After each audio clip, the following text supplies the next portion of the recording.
अस्सलाम वालेकुम my dear student, how are you all student. आज का हमारा टॉपिक है periodicity of properties. periodicity of properties क्या है और इसके अंदर हमने जो एटॉमिक रेडियस है एलिमेंट्स का उसका हमने ट्रेंड भी चेक करना है। तो फर्स्ट ऑफ ऑल हमने देखना यह है कि periodicity क्या है माय डियर स्टूडेंट। हम इधर एक स्केच बनाते हैं periodic टेबल का माय डियर स्टूडेंट। ये हमारे पास एक periodic टेबल का एक स्ट्रक्चर है, एक उसकी शेप हमने बना ली इस तरह। माय डियर स्टूडेंट, अगर आप देखें तो ये जो टॉप टू बॉटम हमें नजर आ रहे हैं, ये एक है, ये दो है, इस तरह ये तीन, यहाँ तक ये 18 तक चलते हैं। ये तो जो टॉप टू बॉटम है माय डियर स्टूडेंट, इन्हें हम ग्रुप्स कहते हैं। और यहाँ पे पहला इस ग्रुप में एलिमेंट है हाइड्रोजन है, और यहाँ पे जो दूसरा एलिमेंट आएगा हीलियम है। यहाँ पे हमारे पास इस तरह लिथियम है, ये बेरिलियम है, और यहाँ पे हमारे पास माय डियर स्टूडेंट आ जाएगा बोरोन, आ जाएगा कार्बन, नाइट्रोजन है, फ्लोरीन है, उसके बाद ये हेलोजन के बाद हमारे पास आ जाती है नोबल गैस। तो ये जो एलिमेंट्स की अरेंजमेंट है ये on the basis of atomic number है।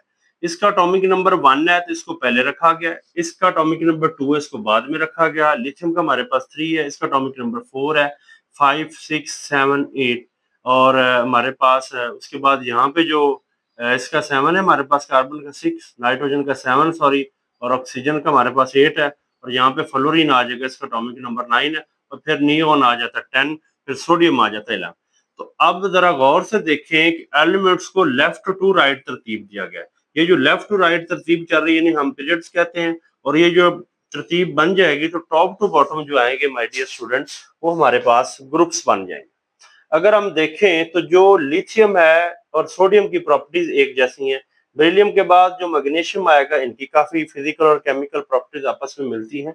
तो हुआ यह है कि एलिमेंट्स को जब उनके बढ़ते हुए एटॉमिक नंबर की बुनियाद में तरतीब दिया गया तो एलिमेंट्स की प्रॉपर्टीज में सिमिलरिटी आती है, रिपीटेशन पाई जाती है, रिपीट होती है।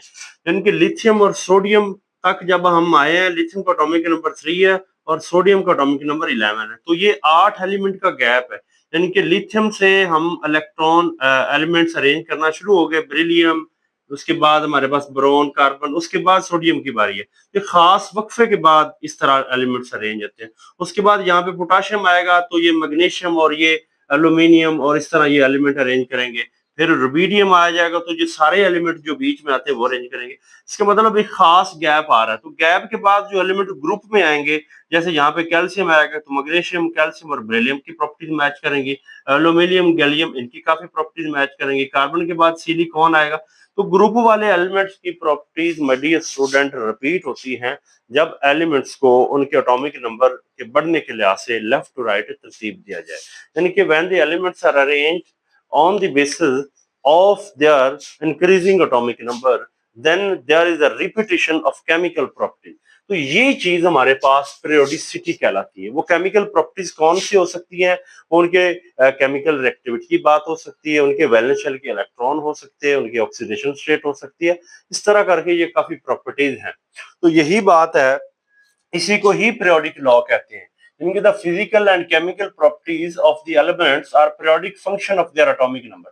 पीरियोडिक फंक्शन भी पीरियोडिसिटी ही कहलाता है। और यही जो रिपीटेशन हो रही है, जो दोहराई जा रही है, जो रिपीट हो रही है एलिमेंट्स की प्रॉपर्टी, लिथियम, सोडियम, पोटाशियम, ये आपस में मैच कर रही है खास वक्फे के बाद, तो इसे ही पीरियोडिक फंक्शन कहते हैं। यानी कि लिथियम और सोडियम आपस में क्वाइट मैच करती हैं, इनकी प्रॉपर्टीज सोडियम पोटाशियम की मैच करती हैं। तो this one is called the periodic function, this is called the periodicity. उसके बाद माय डियर स्टूडेंट, हमने देखना यह है कि वेरिएशन इन एटॉमिक रेडियस, यानी कि जो हमारे पास रेडियस है, फर्स्ट ऑफ ऑल हमने देखना यह है कि रेडियस क्या है। माय डियर स्टूडेंट, जब एलिमेंट को स्फेरिकल अंडरस्टैंड करते हैं तो उसके सेंटर और बाउंड्री का जो डिस्टेंस होता है वो एटॉमिक रेडियस कहलाता है। लेकिन इसको एक एलिमेंट को मेजर नहीं किया जाता। जब दो एलिमेंट आपस में केमिकली जुड़े होते हैं, केमिकली अटैच हुए होते हैं, बॉन्ड बना होता है, तो तब उनका सेंटर का हाफ लिया जाता है। यानी कि एक एलिमेंट का सेंटर ये है, दूसरे का ये है। इस सेंटर का फर्ज किया, हमारे पास ये एक कार्बन का एलिमेंट है, C1 कह रहे हैं, इसे C2 कह रहे हैं। इनका जो टोटल डिस्टेंस है वो 144 है। इसको जब 2 पे डिवाइड करेंगे तो हमारे पास 77 आ जाएगा, और इसको हम पिकोमीटर वगैरह से मेजर करते हैं। यानी कि जो एलिमेंट का रेडियस है वो दो जुड़े हुए एटम्स का हाफ है। जब half of the bonded distance between two elements हम लेंगे, सिमिलर एटम आइडेंटिकल एटम्स के बीच में लेंगे, तो जो हाफ आएगा वो उस एलिमेंट का, my dear student, atomic radius कहलाएगा। It is the half of the distance between two identical bonded together. जब दो एलिमेंट्स एक दूसरे से जुड़े होंगे तो उनका हाफ का जो फासला होएगा वो हम लेंगे एटॉमिक रेडियस। और टिपिकली इसको मेजर किया जाता है पेकोमीटर में या एंगस्ट्रॉम वगैरह में, यानी कि ये बहुत स्मॉल यूनिट है, उनके अंदर जाके ये एलिमेंट के साइजेस या उनके जो रेडियस है ये मेजर किए जाते हैं। एक्चुअली जो एटॉमिक रेडियस है माय डियर स्टूडेंट, ये उस एलिमेंट का साइज के बारे में बताता है।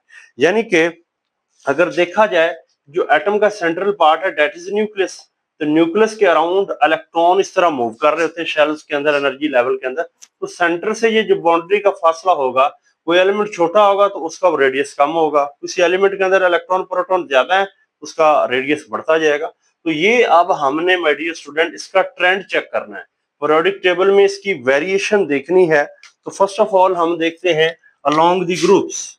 अब हमारे पास ये जो एटॉमिक रेडियस है, जब हम इसको पीरियोडिक टेबल के लिहाज से देखते हैं तो इसका क्या ट्रेंड है। My dear student, periodic table के अंदर इस तरह हमारे पास ग्रुप्स और पीरियड बने होते हैं, और ग्रुप्स और पीरियड में जैसे यहाँ पे हमारे पास हाइड्रोजन है, लिथियम है, सोडियम है, पोटाशियम है, रुबिडियम वगैरह। आप देखिए हाइड्रोजन का एटॉमिक नंबर 1 है, इसका एटॉमिक नंबर 3 है, इसका 11 है, 19 है, 37 है। तो टॉप टू बॉटम इनका साइज बढ़ रहा है, एटॉमिक नंबर बढ़ रहा है। जब एटॉमिक नंबर बढ़ रहा है, जैसे हाइड्रोजन के लिए हम देखते हैं, हाइड्रोजन के पास एक इलेक्ट्रॉन है तो एक शेल में आएगा। लिथियम के पास 3 इलेक्ट्रॉन है, 2 इस शेल में आएंगे, इसमें एक आएगा, फर्स्ट शेल में 3 होते हैं। अब देखिए कि नया शेल आ गया। सोडियम के केस में एक और माय डियर स्टूडेंट शेल आ जाएगा। तो top to bottom extra shell involve हो रहा है, नया शेल आ रहा है। तो एलिमेंट का ऊपर से नीचे साइज है बढ़ता है, जिसको आपके सामने ये डायग्राम से भी देखा गया है। ये पहले ग्रुप का देखें, ये कम साइज है, इसका ज्यादा साइज है, ये और ज्यादा, ये और ज्यादा, ये और ज्यादा। तो top to bottom atomic number बढ़ने की वजह से, शील्डिंग इफेक्ट बढ़ने की वजह से एटम का जो साइज है वो बढ़ता है। लेकिन अगर हम इसी को अलोंग द पीरियड देखते हैं, हमारे पास अलोंग द पीरियड मीन के लेफ्ट टू राइट। जब हम लेफ्ट टू राइट देखते हैं, जैसे हमारे पास लिथियम है, यहाँ पे एलिमेंट आ जाएगा बेरिलियम, यहाँ पे आ जाएगा हमारे पास बोरोन है, कार्बन है, नाइट्रोजन, ऑक्सीजन, फ्लोरीन और नियॉन। माय डियर स्टूडेंट देखें, इसका एटॉमिक नंबर 3 है, इसका एटॉमिक नंबर 4 है, इसका 5, 6, 7, 8, 9 और 10। जब हम इनको देखेंगे फर्ज किया लिथियम को फिल करते हैं, तो लिथियम के पहले शेल में 2 इलेक्ट्रॉन है, दूसरे शेल में हमारे पास एक ही आएगा। अब बेरिलियम के देखेंगे 4 एटॉमिक नंबर, 2 इधर आ जाएंगे तो 2 यहाँ पे आ जाएंगे। बोरोन में यहाँ 3 आ जाएंगे, कार्बन में 4, नाइट्रोजन में 5 और ऑक्सीजन में 6 इलेक्ट्रॉन, फ्लोरीन में 7 और नियॉन में 8। यानी कि लेफ्ट टू राइट जब हम गए हैं तो एलिमेंट के अंदर कोई नया शेल नहीं आया, वही शेल है। यानी कि टोटल यहाँ तक 10 इलेक्ट्रॉन है तो वो 10 यहाँ पे पूरे हो गए। पहले शेल में 2 होते हैं, दूसरे में टोटल 8 होते हैं। हमने अलग अलग स्ट्रक्चर नहीं बनाया, एक के लिहाज से देखा है कि नया शेल नहीं आया। जब left to right periodic table में मूव करते हैं, एक्स्ट्रा शेल इन्वॉल्व नहीं होता। अब एक्स्ट्रा शेल इन्वॉल्व तो नहीं हो रहा, इलेक्ट्रॉन बढ़ रहे हैं, लेकिन इलेक्ट्रॉन के बढ़ने के साथ साथ यहाँ पे प्रोटॉन भी बढ़ रहे हैं। यानी कि प्रोटॉन भी एटॉमिक नंबर दरअसल नंबर ऑफ प्रोटॉन है। जब नंबर ऑफ प्रोटॉन बढ़ रहे हैं तो न्यूक्लियस का चार्ज बढ़ रहा है, जिसे my dear student nuclear charge कहते हैं। और न्यूक्लियस के ऊपर चार्ज हमारे पास होता है पॉजिटिव।